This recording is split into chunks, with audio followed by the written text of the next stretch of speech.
Somewhere on the planet right now, millions of people are emotionally invested in a football match. Hearts racing, group chats exploding, entire evenings reorganized around 90 minutes. And then there's you, the person who looked at all of that and carried on with your day. Right now, in an office that's supposedly still functioning, someone is refreshing a live score every 4 minutes and calling it a lunch break. A grown adult is standing in his kitchen with both hands on his head because a video assistant referee in New Jersey took 4 minutes to reach a conclusion. His own eyes reached instantly. Group chats are producing more messages per hour than they have since somebody's wedding. And you're sitting there, phone in hand, scrolling straight past all of it to check the weather, which is a completely ordinary thing to do, and yet somehow reads to everyone else like you've missed an important memo. Somebody has probably already given you the look. The little head tilt people do when they're deciding whether your indifference to 11 strangers from a country you may or may not have set foot in counts as a personality trait or a cry for help. Somebody else might have asked gently if everything's okay at home. Everything is fine at home. There is simply no scoreline happening at home. Here's the more useful way to think about it, though. The psychology on this doesn't actually paint the non-fan as the broken one. If anything, it paints the fan as running a far more elaborate operation than they'd probably admit to.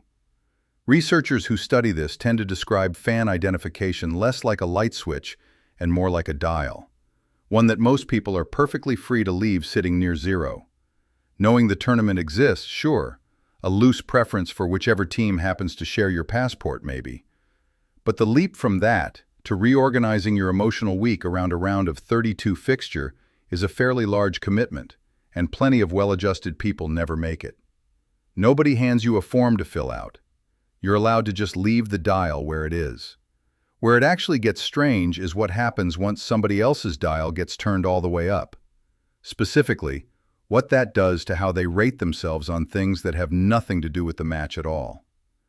Back in 1992, a psychologist named Edward Hurt studied basketball fans right after they'd watched their own team win or lose. Afterward, they asked people to predict things that had nothing to do with basketball, how well they'd personally perform on a handful of unrelated tasks, and how they felt about their own general competence that day. The fans who just watched their team win predicted noticeably better outcomes for themselves than the fans who just watched their team lose. Nobody in that room had played a second of the actual game. A final score achieved by 5 entirely different people had somehow reached into a stranger's confidence about himself. Which tells you something the group chat rarely says out loud. For someone deeply identified with a team, the line between my team and me runs thinner than either of them would probably like to admit. Thin enough that the team's outcome genuinely recalibrates a person's own sense of competence for a few hours over an event they had no hand in whatsoever. A strange amount of power to hand a stranger with decent footwork. The same body of research turned up the mirror image habit too, the one you've probably clocked without having a name for it.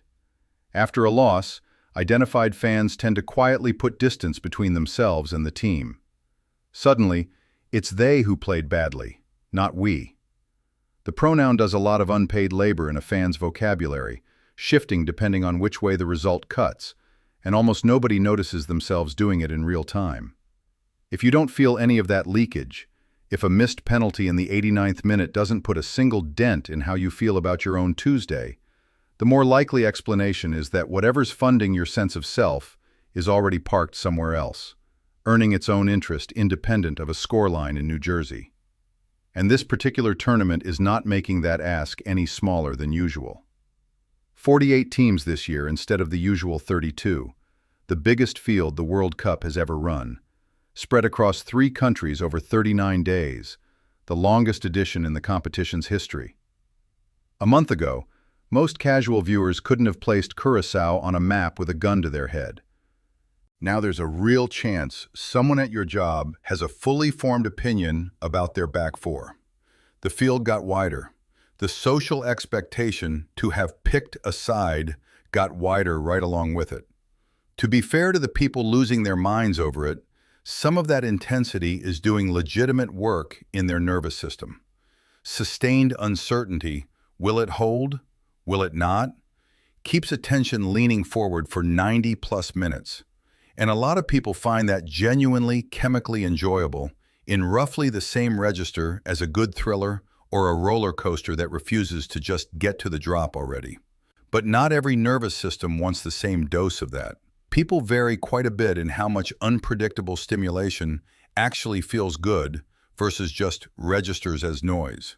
For a decent chunk of the population, a penalty shootout is exactly that: noise. Tension with no real payoff attached. A washing machine that occasionally screams. That desire to belong to something bigger than your own opinions never actually left you. It just didn't find a home in a stadium. Maybe it settled somewhere smaller instead. A handful of people who notice when something is actually wrong with you instead of 80,000 strangers who wouldn't remember your name if you stopped showing up. The instinct found somewhere to live. It just wasn't a football pitch. The genuinely uncomfortable part, if we're honest, is less the not caring itself and more the tax that gets applied on top of it. The office bracket you got auto-enrolled into without being asked. The "come on, you must want somebody to win" conversation, which assumes neutrality as a temporary glitch rather than an actual considered position. Most people aren't being unkind about this. They've simply never had a reason to consider that the emotional operating system running their summer isn't the default for everyone else too. There's a less obvious cost to sitting this one out too, and it rarely gets named because it doesn't show up until years later. Big shared events tend to calcify into little cultural landmarks. The "where were you when it happened" kind of memory. People will talk about this final for a decade. They'll remember the pub, the row they had with their brother about a substitution, exactly where they were standing when the last penalty went in. Not caring now doesn't cost you anything today.